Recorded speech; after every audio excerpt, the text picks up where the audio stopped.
세종대는 십수년 사이 놀랍게 변하는 것이 세상의 이치이니 놀라울 것도 없긴 하지만 여하튼 간에 처음 온 곳인 양 낯설었다. 묵은 기억을 되짚어 찾아간 자살바위 위에는 우람한 전망대가 들어서 있었다. 전망대가 대부분을 차지한 널찍한 바위는 그때 내 곁에 있던, 지금은 이름조차 까맣게 잊은 부산 사람 말로 인생에 마음 둘 곳 없는 인간들이 미련은 또 무에 그리 많아 신발 고이 벗어두고 뛰어든다는 자살바위 같았는데, 쇠난간이 사방을 가로막은 데다 전망대를 찾아온 북적이는 인파로 예전의 고적을 찾을 길 없어 그곳이 아닌 듯했고, 다만 바다만이 예전처럼 감청색으로 짙푸르렀다. 쇠난간이 이승에 대한 미련을 질기게 붙들어 미를 해치면서까지 들어선 제 임무를 제대로 수행할 수 있을 것인지 생각하다가 내 기억은 이 바위 밑 어딘가에 작은 부처상 하나 모실 만한 크기로 뚫려있던 동굴의 밑이었다. 촌농이 켜켜이 흘러내린 동굴 앞에는 고기밥이 된 불쌍한 혼령들을 위한 것인지 밥알이며 과일들이 놓여 있었는데, 폭염에 썩은 그것들은 살아있는 벌레를 유혹하여 손마디만한 파리들이 들끓었고, 나는 일행이 코를 싸주고 한참 앞서간 뒤에도 죽은 자를 향한 산자의 미련, 혹은 죽은 자의 삶에 대한 미련인 양 천연덕스럽게 끈끈한 그 풍경을 오래도록 바라보았던 것이다. 나는 어쩐지 부산에서 보낸 운명이나 열정, 낭만 따위를 신앙처럼 믿는 사람이라면 천국과도 같았다고 말할 수 있을 지난 이틀이 십수년 전 보았던 자살바위 및 동굴처럼 느껴졌다.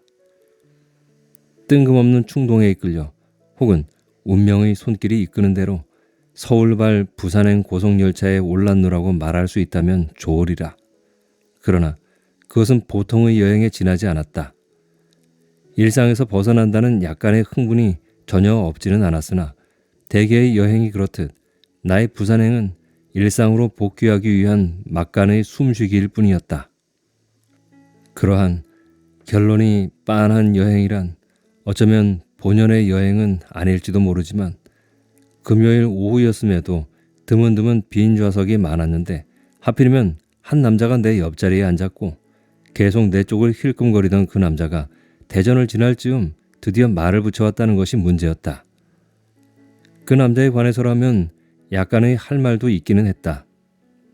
편의상 K라고 해두자. 사실 나는 그의 이름 외에는 아는 게 없다. 그러나 이름 석자 겨우 아는 처지치곤 꽤 깊은 사연이 있었다고 밖에 말할 수 없는 관계이기는 했다. K는 교정에서 단연 눈에 띄는 존재였다.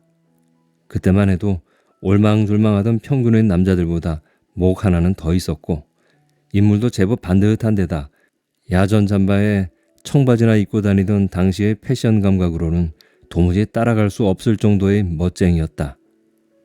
여자들은 누구랄 것 없이 그를 돌아보았다. 그는 남자들에게도 꽤 알려진 존재였는데 그건 순전히 그가 달고 다니는 자기 못지않은 미모의 소유자인 애인 때문이었다. 그를 처음 만난 것은 입학식 다음 날이었다. 그는 나를 닳고 다른 고학년 선배로 보았는지 헐레벌떡 다가와 미대가 어디냐고 물었다. 물론 내가 찾아가야 할 인문대의 위치도 몰랐으므로 나는 땅을 향해 있던 시선 그대로 고개를 저었다. 그날의 만남으로 나는 그를 기억했다. 고개 들어 그를 바라보지도 않았으니 출중한 외모 때문은 아니었다. 내가 나고 자란 촌에서는 한 번도 맡은 적 없던 인위적이고 자극적인 향수가 그 새로움으로 인하여 각인된 것이었다. 다음부터 나는 솔레음처럼 톡 쏘는, 그러나 마음으로 침잠하는 솔레음과 달리 하늘로 솟구치는 종달새처럼 가벼운 그 냄새로 그의 존재를 느꼈다. 나는 하루에도 몇 차례나 그 냄새를 맡았다. 버스 안에서, 전철 안에서, 도서관에서, 식당에서, 학교 부근에서만 부딪히는 게 아니었다. 비 오는 날 수업을 빼먹고 혼자 동물원에 가면 그가 내 앞에서 표를 끊고 있었고, 시내 서점에 나가면 그가 바닥에 쭈그리고 앉아 책을 읽고 있었으며, 하다못해 지리산에 가도 그가 옆자리에서 버너에 불을 붙이고 있었다. 학교 진입로를 휘적휘적 걸어가는 그의 뒷모습이 보이면 한참 노닥거리다가 올라가 보기도 했다. 그러면 이번에는 도서관 앞에서 책을 빌려 나오는 그와 마주치는 시기였다. 입학 초부터 여자와 붙어 다녔던 그가 특이하게도 그때마다 혼자였다. 그렇게 무수히 마주치는데도 그는 내가 마치 바람이나 먼지인 듯 눈치조차 채지 못했다. 하기야 한 학기가 지난 후까지 같은 과인지도 모르는 동기들이 적지 않았을 만큼 나는 생김새나 하는 짓이나 눈에 띄지 않는 존재였다. K가 나를 의식하기 시작한 것은 우연히 1년이나 반복된 후였다. 하루에도 몇 번씩 참으로 뜻밖의 곳에서 마주치는 인연에 놀란 그는 가급적이면 학교와 멀리 떨어진 곳에서 놀기로 한 것 같았다. 그런데도 우리는 만나졌다. 점차 시간이 지나자 그는 나를 뚫어지게 쳐다보기 시작했다. 1학기 기말고사 기간이었다. 공부하기가 지겨워서 일찍 학교를 나왔는데 환장하도록 햇살이 맑았다. 플라타너스가 늘어선 길에는 햇살이 땡땡이 무늬로 얼룩지고 고개를 들면 나뭇잎 사이의 빈틈마다 별 모양의 햇살이 반짝거렸다. 햇살에 취해 걷다 보니 땀이 흘렀다. 싸구려 영화관의 퀴퀴한 서늘함이 그리워졌다. 학교 근처의 영화관으로 가려던 나는 혹시나 싶어 우리 학교 애들이 거의 가지 않을 것 같은 영등포행 버스를 tas다. 영등포역 근처의 동시상영관에서는 별로 보고 싶지 않은 영화들만 상영하고 있었다. 좀 낯뜨거운 영화였는데 다행히 사람은 거의 없었다. 영화가 끝나고 불이 켜지자 고급 공무원 시험을 준비하고 있을 것 같은 영등포 시장에서 사슴이 분명한 후줄근한 양복 차림에 삶에 찌든 50대의 얼굴을 한 젊은이들 서너시 무료하게 몸을 일으켰다. 좀 더 시간을 보내고 싶었지만 일어선 남자들이 힐끔 나를 보았던 터라 조금 겁이 나기도 해서 별 수 없이 자리에서 일어났다. 막 돌아섰을 때 뒷줄에서 한 남자가 거의 공포에 가까운 눈빛으로 나를 응시하고 있는 걸 발견했다. 물론 K였다. 그를 제외하고는 내 평생 우연히 누군가를 만난 적은 5손가락에 꼽을 정도였으니까. 무시하고 나는 걸어 나갔다. 솔레움과 비슷한 향기가 멀어졌다 싶을 무렵 타다닥 달려오는 소리가 들렸고 저기요! 하고 그가 나를 불러 세웠다. 이제부터 무슨 이야기를 해야 하는 것일까? 잠시 생각했지만 아무리 생각해봐도 별로 할 말이 없었다. 내 앞에 선 그는 정확하게 이렇게 말했다. 저기요, 혹시 3박자쯤 쉰 후에 혹시 나 미행해요? 무슨 뜻인지 해독하느라 역시 3박자쯤의 시간이 흘렀고 이해와 동시에 쿡 웃음이 터져나왔다. 어려서부터 모든 이의 시선을 집중시켰을 잘생긴 외모와 외모를 더욱 빛나게 하는 도회적이고 냉소적인 분위기가 감히 그렇게 말하도록 한 원흉이었음을 이해하면서도 나는 제 것도 아닌 하늘에서 뚝 떨어진 우연을 제 것인 양 뽐내는 그의 오만을 웃지 않고는 견딜 수 없었다. 그 순간 무시하려고 노력했으나 거듭되는 기이한 만남에 묶이지 않을 수 없었던 마음의 한 자락이 가뿐해졌다. K는 좀 무안했던 듯 싶다. 그날 이후에도 우리는 계속 만나졌고 그는 다소 움츠러든 채 나를 관찰하는 것 같았다. 그 해의 마지막 날이었다. 군대 간 과 친구가 꼭 보내달라는 책을 사러 종로에 나간 후에야 그날이 12월 31일이라는 것을 알았다. 초저녁이었는데도 보신각 주위에는 벌써부터 타종을 구경 나온 젊은 연인들로 발 디딜 틈이 없었다. 그 무수한 연인들 중에도 반 이상은 조만간 헤어질 것이고 어찌어찌 결혼으로 이어진다 해도 현재의 가슴 뜨거운 사랑은 세월 앞에 화석처럼 굳어갈 것임이 내 눈에는 시간이 흐르는 것만큼이나 명료해 보였는데 그러나 정작 팔짱을 끼거나 허리를 끌어안은 그들에게서는 조금의 두려움이나 안타까움도 느껴지지 않았다. 황홀한 어느 한때가 영원하지 않다는 것을 깨닫고 난 후에도 그 순간이 언제든 다시 찾아올 거라고 굳게 믿을 것 같은, 죽기 전에는 도무지 그 착각을 버리지 못할 것 같은, 순진하다고 해야 할지 용감하다고 해야 할지, 아무튼 나는 행복해요 라고 얼굴에 써놓은 연인들이 점차 짜증스러워서 나는 고개를 푹 숙인 채 착각도 환상도 없는 지난 시간을 냉정하게 기록하고 있는 사람들의 신발이나 보면서 걷고 있었다. 흰 운동화가 내 앞에서 멈추어 섰다. 막 빨아시는 듯 새하얀 운동화의 코 부분에 누군가의 발자국이 찍혀 있었다. 잠시 기다려도 운동화는 움직일 생각을 하지 않았고 나는 이런 날 누가 새 운동화를, 그것도 흰 것을 신고 나온담? 속 좀 상하겠다. 뭐 그런 정도의 생각으로 몸을 틀었다. 순간 내 앞에 멈춰선 흰 운동화의 주인이 두 손으로 내 양 어깨를 짚었다. K였다. 그는 불쑥 내 손을 잡고 성큼성큼 걷기 시작했다. 뿌리치려고 했으나 부드러운 손가락은 뜻밖의 강했다. 내 손을 잡고 그는 근처의 지하다방으로 들어갔다. 주문한 커피가 나오기 전에 그는 일어섰다. 잠깐만 기다려요. 친구에게 말하고 올게요. 헤어지고 올게요. 조금 늦더라도 기다려줘요. 무슨 뜻인지 나는 이해하지 못했다. 그리고 물론 기다리지 않았다. 그날 밤 나는 고향으로 내려갔고 방학 내내 방 안에 틀어박혀 뒹굴었다. 간혹 헤어지고 올게요. 그의 말이 떠올랐다. 사실은 자주. 한 번 떠오른 생각은 거미줄처럼 머릿속에 엉겨붙었다. 그러면 나는 아궁이에 불을 지폈다. 장판이 검게 변하도록 불을 떼고 노글노글한 장판에 누워있으면 생각도 흐물흐물 녹는 듯했다.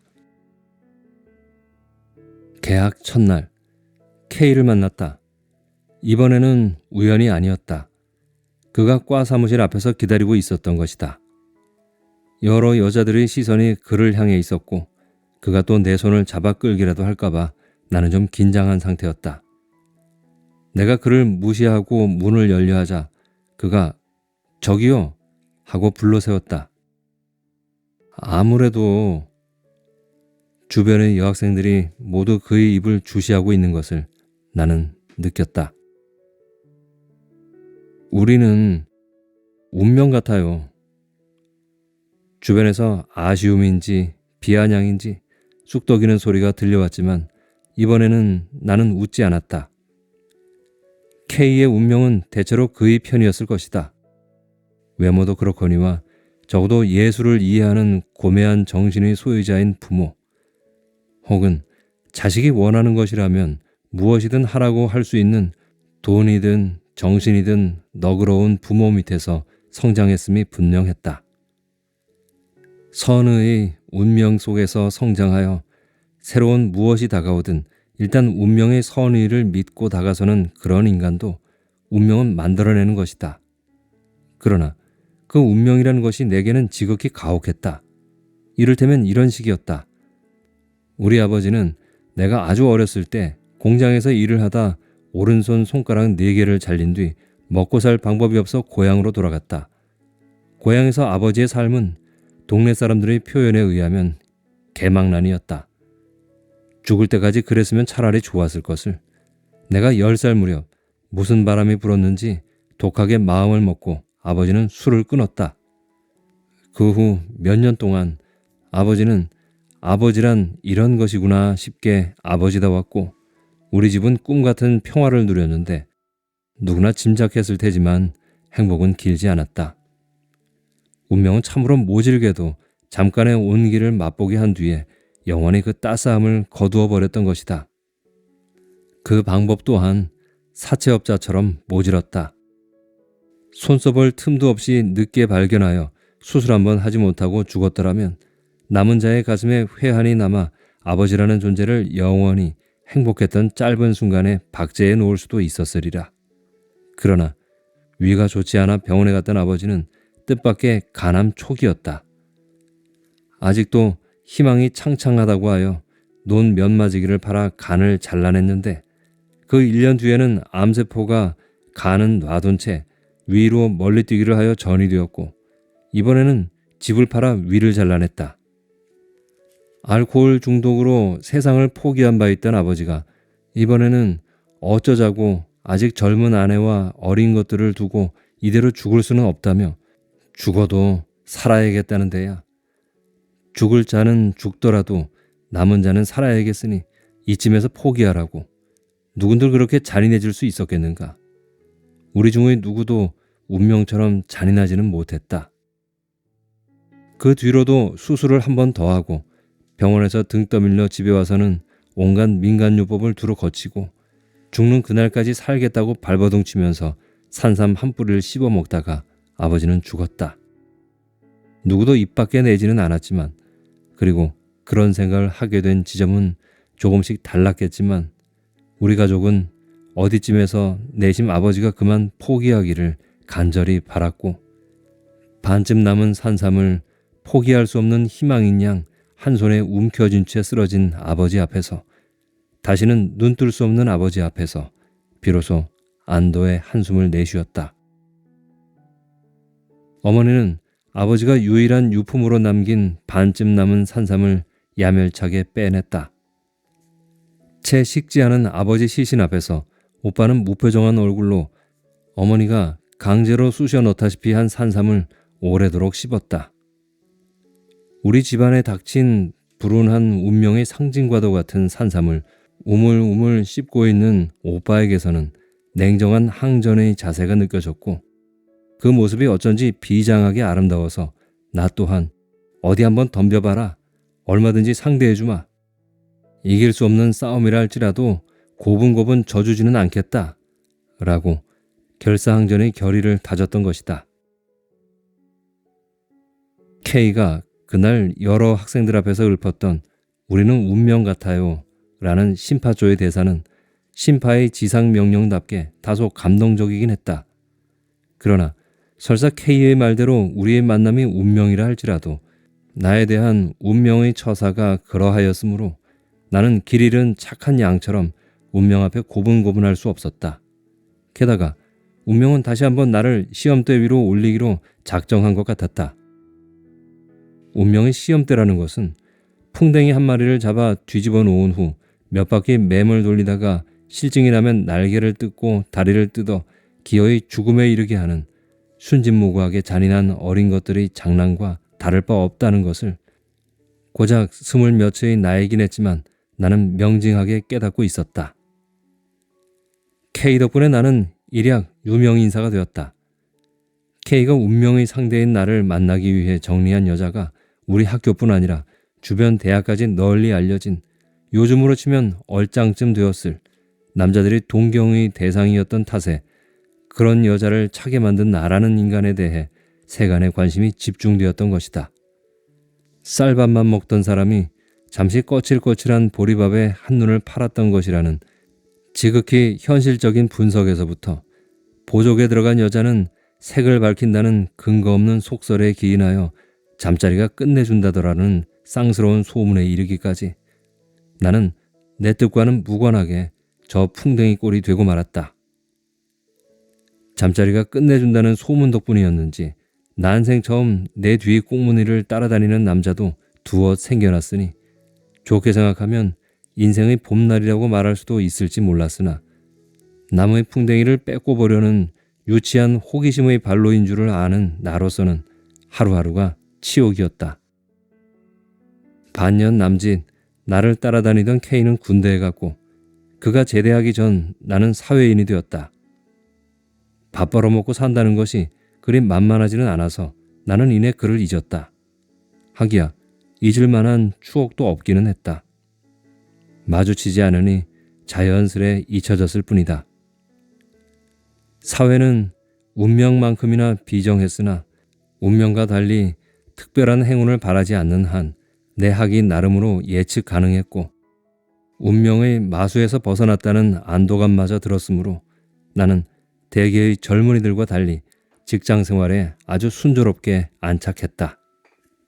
운명이었는지 뭐였는지 끈질기게 따라붙던 K의 그림자를 떨쳐버리고 나는 마침내 연애라는 것을 해보기도 하였다. 이쯤이면 당연히 눈치챘겠지만 나라는 인간은 애당초 이성 간의 사랑은 고사하고 세상에서 가장 고귀하다는 모성애조차 믿지 않는, 말하자면 좀 삭막한 인간이었다. 사랑을 믿지 않는 것은 아마 천성이라기보다 환경의 영향일 터인데, 우리 부모는 인근의 소문이 자자한 열렬한 연애담의 주인공이었다. 내림종이었던 집안의 자식과 야반도주했을 만큼 사랑에 목숨을 걸었던 어머니가 운명의 시험 앞에서 어떻게 변화했는지는 이미 말한 바 있다.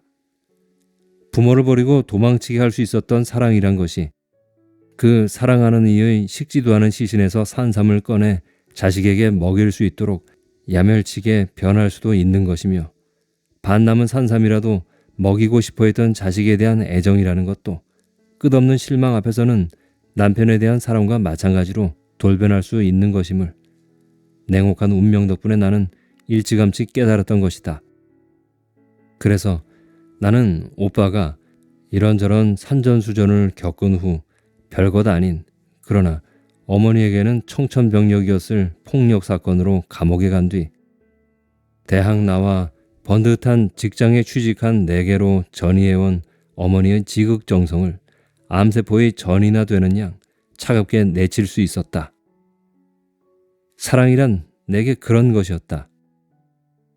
사랑을 기대하지 않는 내가 굳이 연애라는 형식에 발을 담근 것은 아마 외로운 탓도 있었겠지만 호감을 보인 이가 K와 달리 지극히 평범한 사람이었기 때문일 것이다.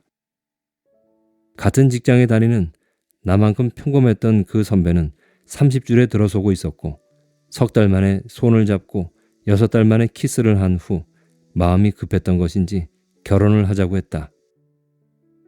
첫 키스의 추억은 시인의 표현대로 날카로웠으나 살을 벨 듯 날카로운 추억이라도 생활 속에서 무뎌져 무한 조각 벨 수 없는 무용지물이 될 것을 아는 나로서는 연애는 몰라도 수많은 책임이 뒤따르는 결혼이라는 현실 속으로 뛰어들 용기가 아무래도 나지 않았다.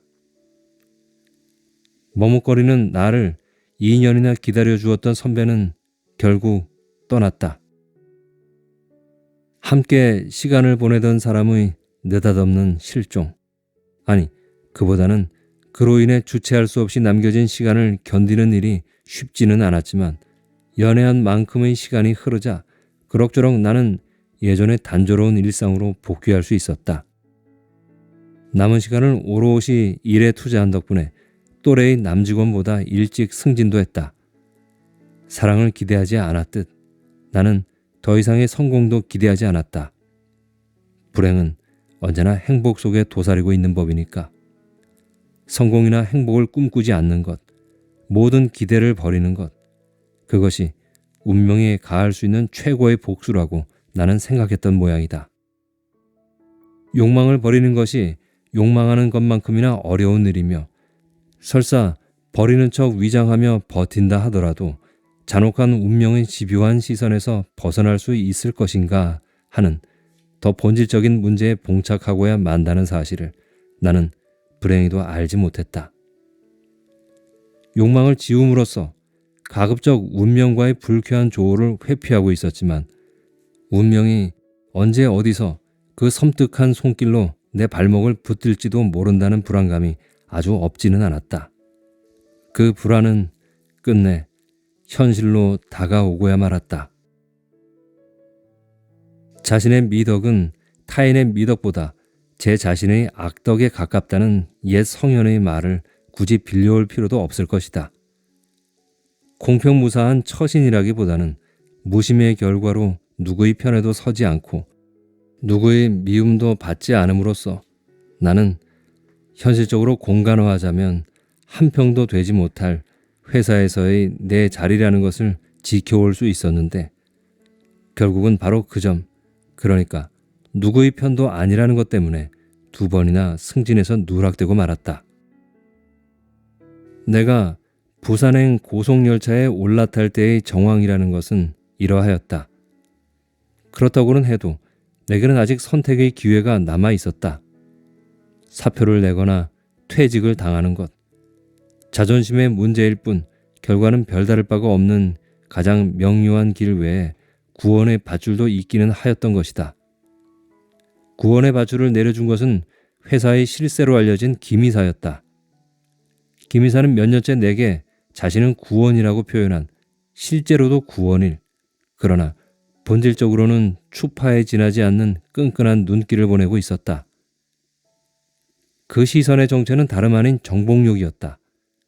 김이사가 왜 하필이면 아무리 후한 점수를 준다고 해도 평범 이상일 수 없는 나를 목표로 설정한 것인지는 정확히 알지 못한다. 다만 집안 좋고 성격 좋고 능력 뛰어나 모두의 관심 속에 살아왔을 김이사에게 남자로든 상사로든 가까이 닿으려 하지 않는 나라는 존재가 요령부득으로 보이지 않았을까. 그리하여 어디 한번 해보자는 오기를 불태우게 된 게 아닐까. 막연한 짐작일 뿐이다.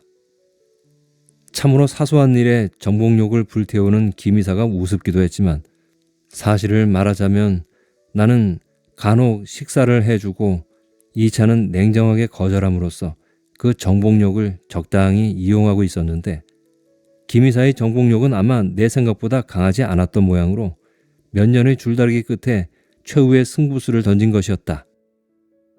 내 판단착오일지도 모르겠으나 이번 주말에 뭐하나? 별일 없으면 나랑 같이 부산 출장이나 가지? 라던 김이사의 은밀한 제안은 마지막 구원의 밧주름이 분명했다. 내 승진 누락에 김이사의 입김이 크게 작용했으리라는 것을 눈치채지 못할 만큼 어리석지는 않았다. 나락으로 등 떠민 뒤 구원의 밧줄을 내미는 김이사에게 분노를 느끼지 않은 것도 아니었다. 그러나 적어도 구원의 밧줄을 먼저 내민 뒤 가까스로 그 줄을 붙잡고 안도의 한숨을 내쉬며 한참 오르는 중도에 자신이 내민 밧줄을 잘라버리는 저 운명의 잔혹보다야 낫지 않은가. 우연을 가장하여 김이사와 마주치기를 바랐던 것인지 반대로 절대 마주치지 않기를 바란 것인지 나 자신도 명료하지 않다. 다만 나는 좀 억울하였다. 남들은 어떻게 보았을지 모르지만 내 딴에는 운명과의 술막힌 줄다르기 끝에 겨우겨우 버텨온 삶의 평화를 고작 한 남자의 사소한 정복욕으로 짓밟으려는 운명, 김이사가 아니라 운명 때문에 다시 한번 창창한 오기가 솟았고 아마 그 때문에 부산행 열차에 오르긴 하였을 것이지만 내가 김이사 앞에서 냉큼 그러겠노라고 대답하는 대신 어떤 결정도 없이 혼자 기차에 오른 것은 김이사의 정복욕 앞에 무릎을 꿇는다고 해서 운명이 내 편으로 돌아서 줄지 아무래도 확신할 수 없는 냉철한 분석의 결과였다. 김이사 앞에 무릎을 꿇으면 아마도 몇 년쯤은 보잘것없는 내 자리를 지킬 수 있을 것임이 분명했다.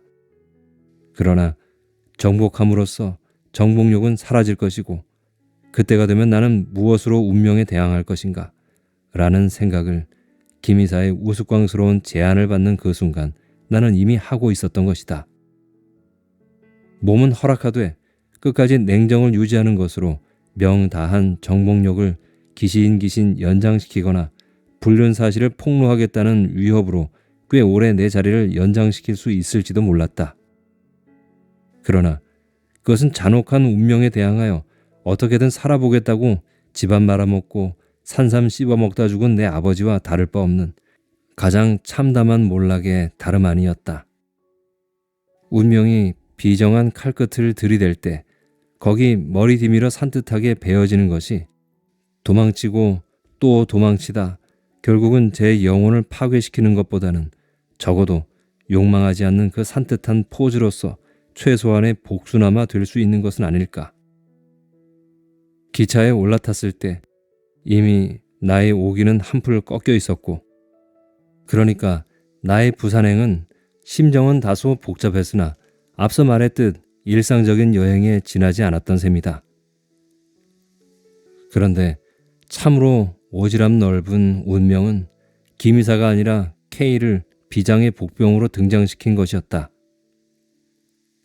예전과 똑같은 향수를 쓰고 있어서 서울역에서부터 낯익은 향기를 풍겨오고 있었음에도 나는 그 향기를 기억해내지 못할 만큼 K를 까맣게 잊었거나 혹은 내 생각에 골몰해 있었던 모양이다.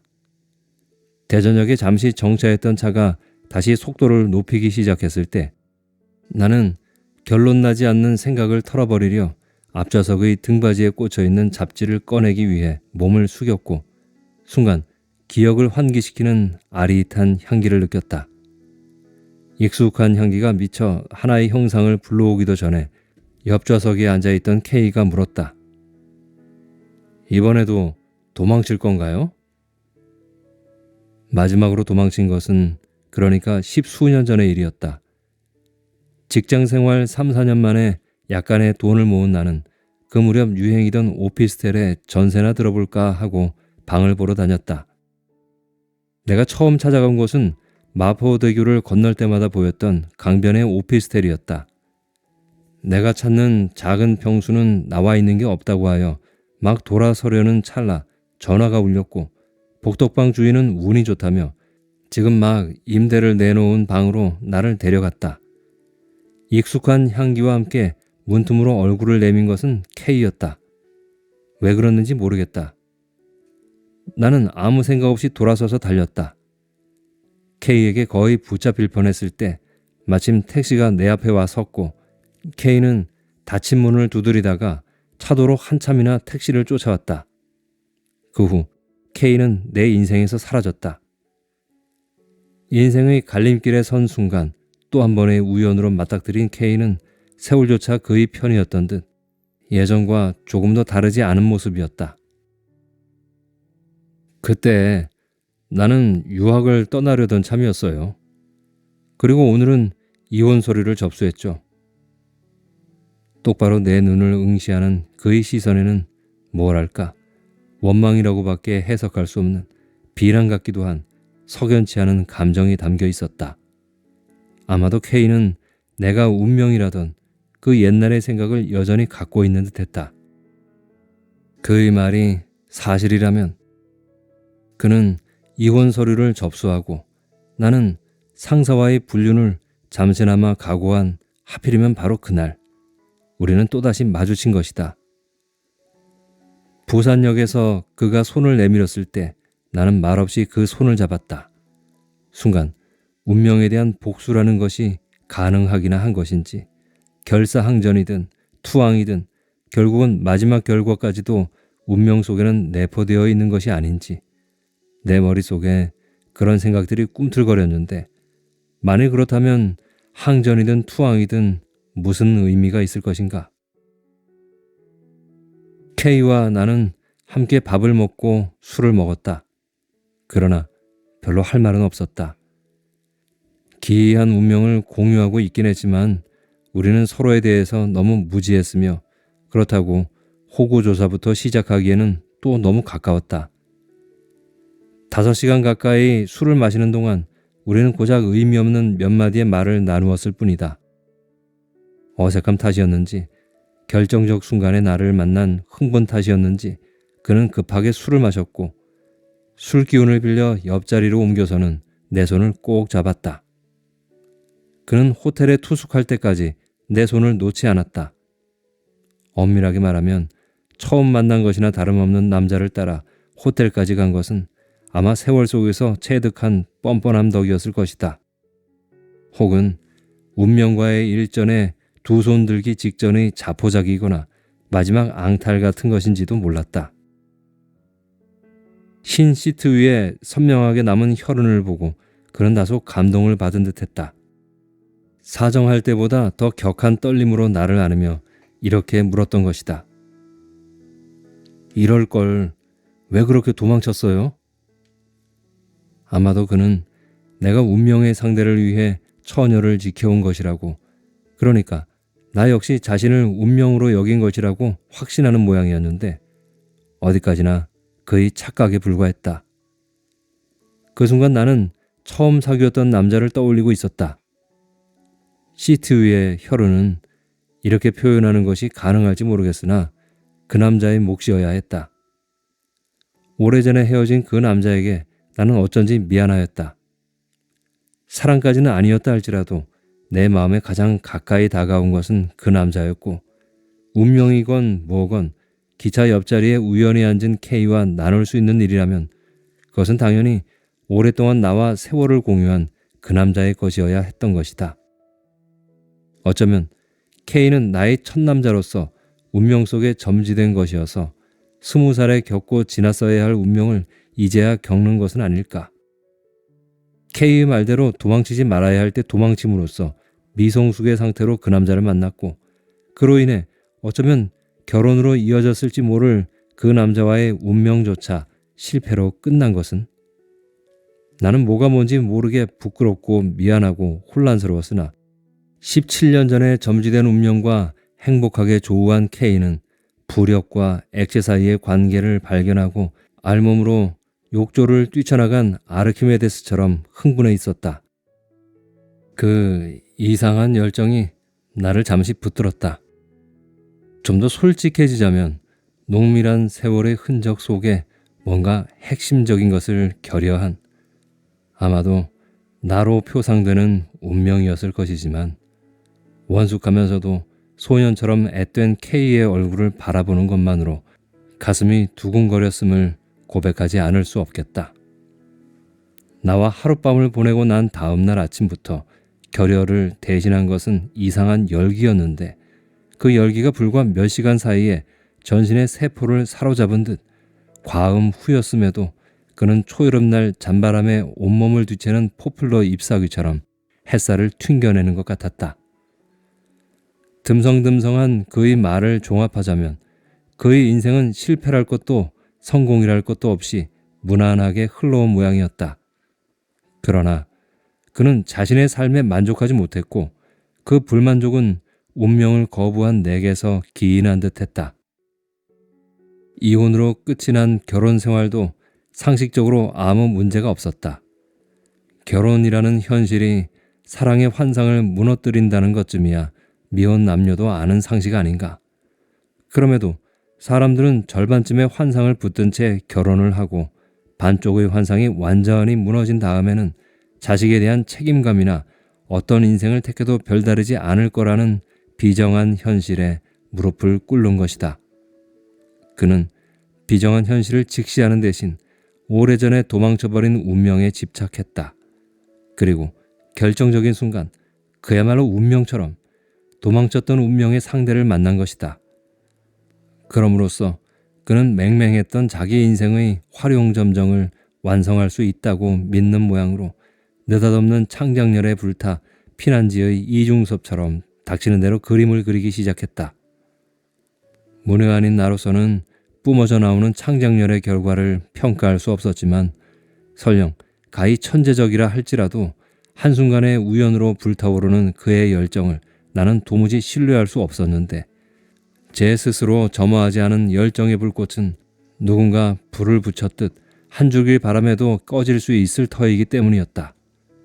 사랑이든 욕정이든 창작열이든 나로 인해 무언가 불타오른다는 사실이 제법 매혹적이기는 했다.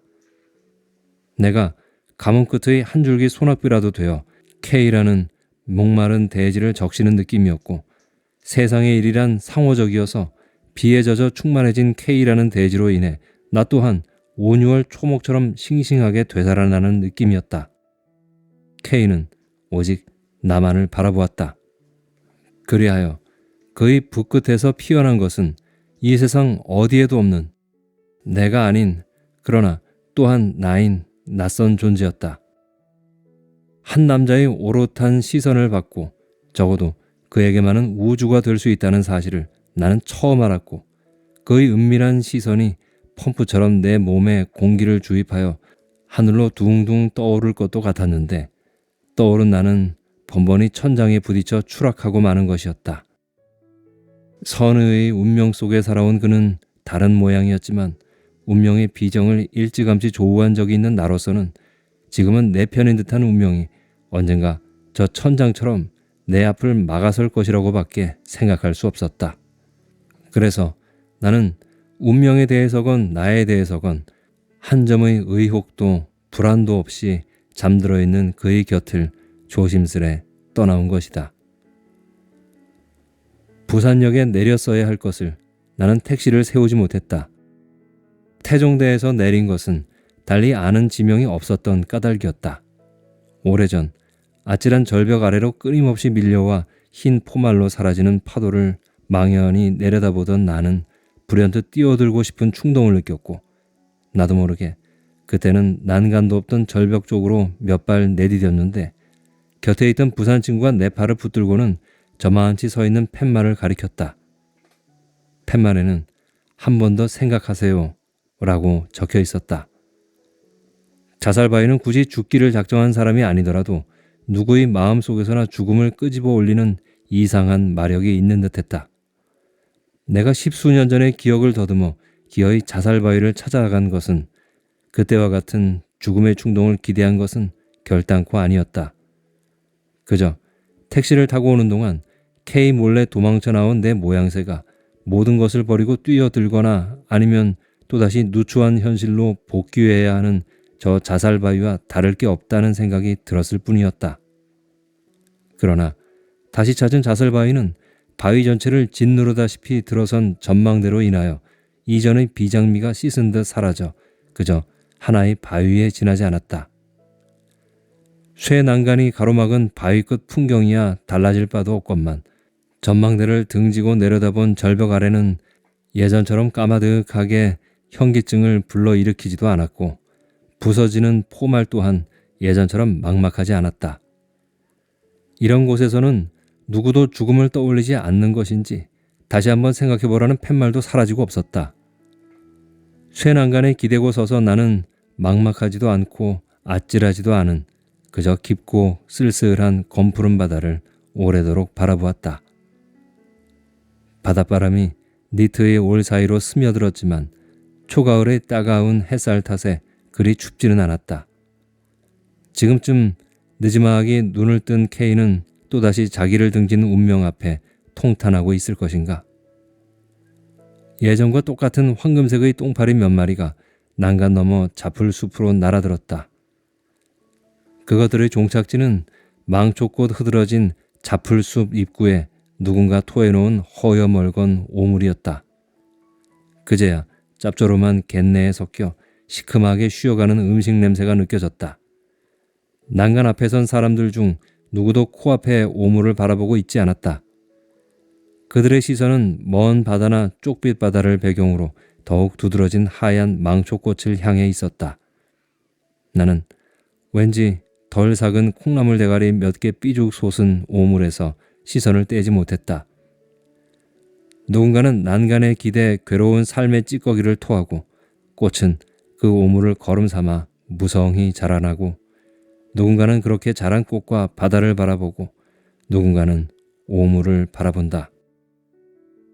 바다와 꽃과 오물이 어우러진 똑같은 자리에서 이것이 바로 운명이라고 득도의 순간인 양 감탄했으나 생각해보니 그 자세 또한 운명이거나 운명에서 비롯된 것일 터 아무것도 달라진 것은 없었다. 자살바위에 선 인간이 무슨 생각을 하든 초가을의 햇살은 널리 골고루 비쳐 먼 바다도 바람에 살랑대는 망초꽃도 파리떼 들끓는 오물도 반짝거리며 햇살을 빨아들여 익어가고 썩어가는 중이었다.